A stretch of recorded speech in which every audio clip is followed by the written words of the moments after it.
Hello again, this is S. Scott from the RG forum, and I'm going to post some videos of Atari XL games, tapes and cartridges.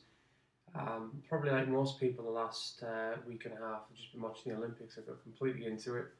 I think a lot of people have. I know there's a few people that say waste of money and all that. You can say that about anything, can't you? But yeah, it's been pretty fun. So I've been sat on the sofa because I'm on the summer holidays, just watching those. And so anyway, I thought I'd take a break from sitting on the couch watching TV to sitting on the couch playing games. And I got a composite AV lead for my Atari Min that I can put it through one of my LCD TVs, meaning that I can pick up the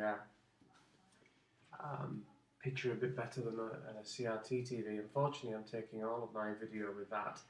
She's got a video mode, meaning that if I don't put the picture quite close up, it comes out blocky. So I'm going to get a new video recorder after my last one broke, which wasn't a very good one anyway, and hopefully we'll get some better quality images.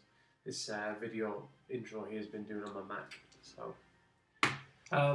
yeah, so I've been having a look at a few videos. There's a new one that somebody referred to me, a guy called Gasman, I think it's 666. So I watched a few videos of him, seems a good guy, so shout out to him. And thank you for the people that have looked at my videos so far. So the first video, or video game we're going to look at, as it used to be called, is a game called Caverns of Mars, which has recently been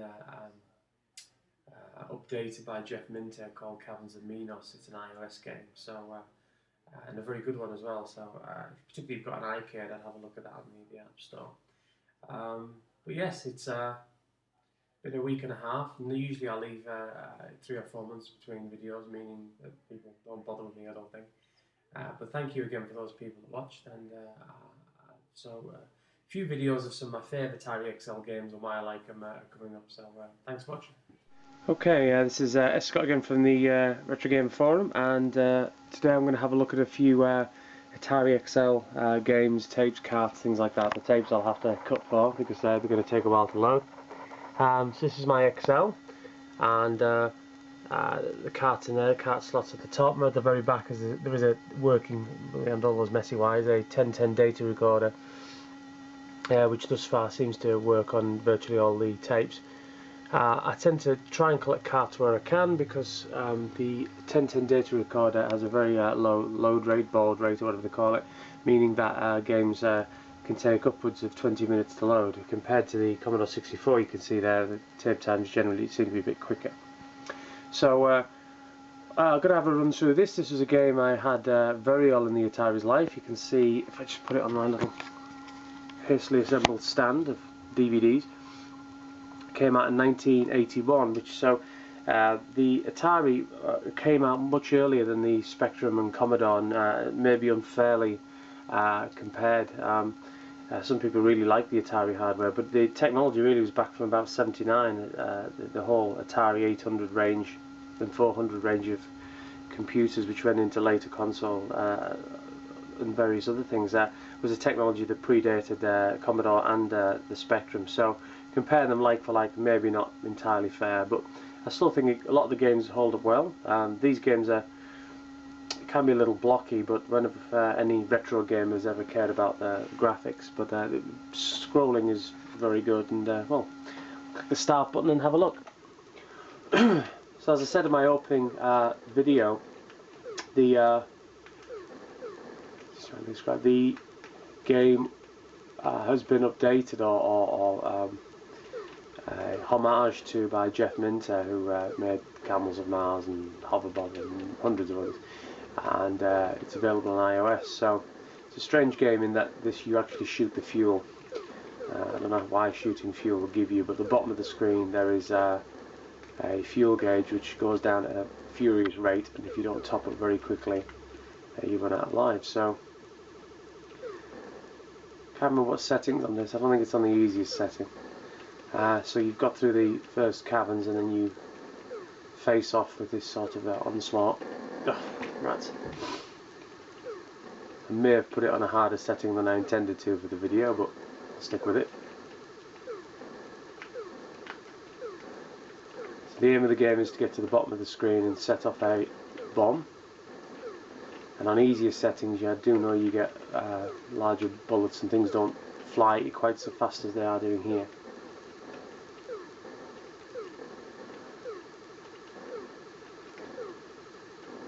So I haven't done videos in a while. I know it's quite common that when you're playing games is to suddenly stop talking as you're concentrating, and I am very impressed by people who can manage to oh yes, now I remember. Oh god, this is hard.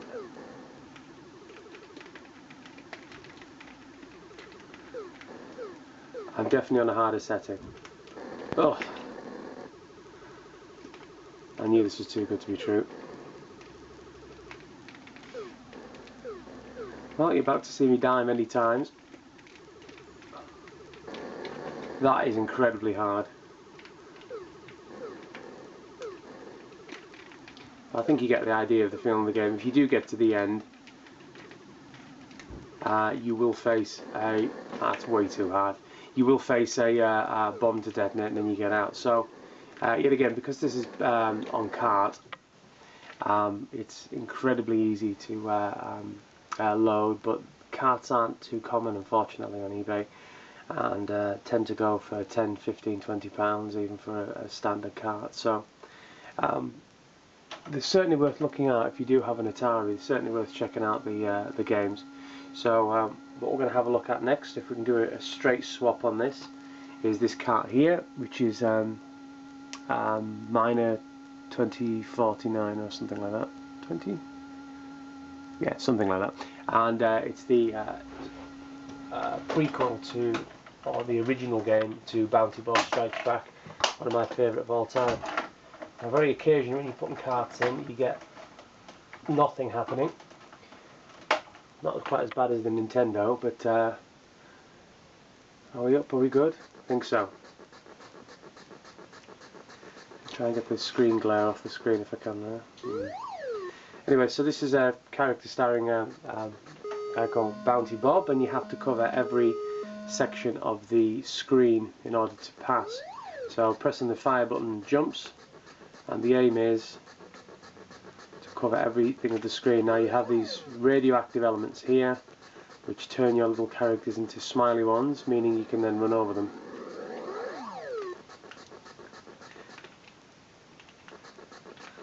I do prefer the sequel, unfortunately. On eBay it goes for about £80, where this goes for much less.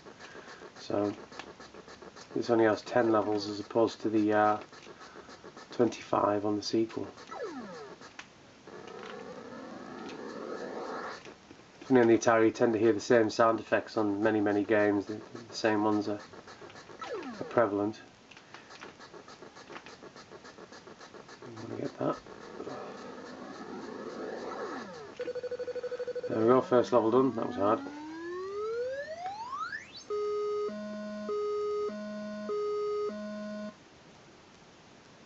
So very quickly the game gets much harder.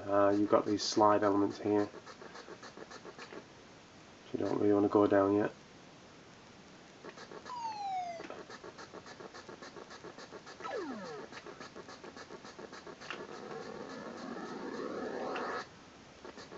So the Atari was always sort of fourth after the Amstrad and Commodore and Spectrum, and even the MSX had, which I'm going to be reviewing soon, had quite a collection of titles. I didn't know anyone that owned an MSX, but I seem to have about 100 or so tapes of the console. Oops.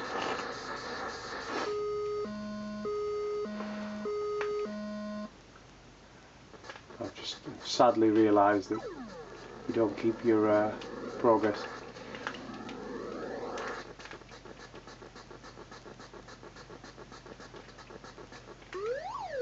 So my collection goals in the next few months are to collect the remaining 6 titles for my Dreamcast.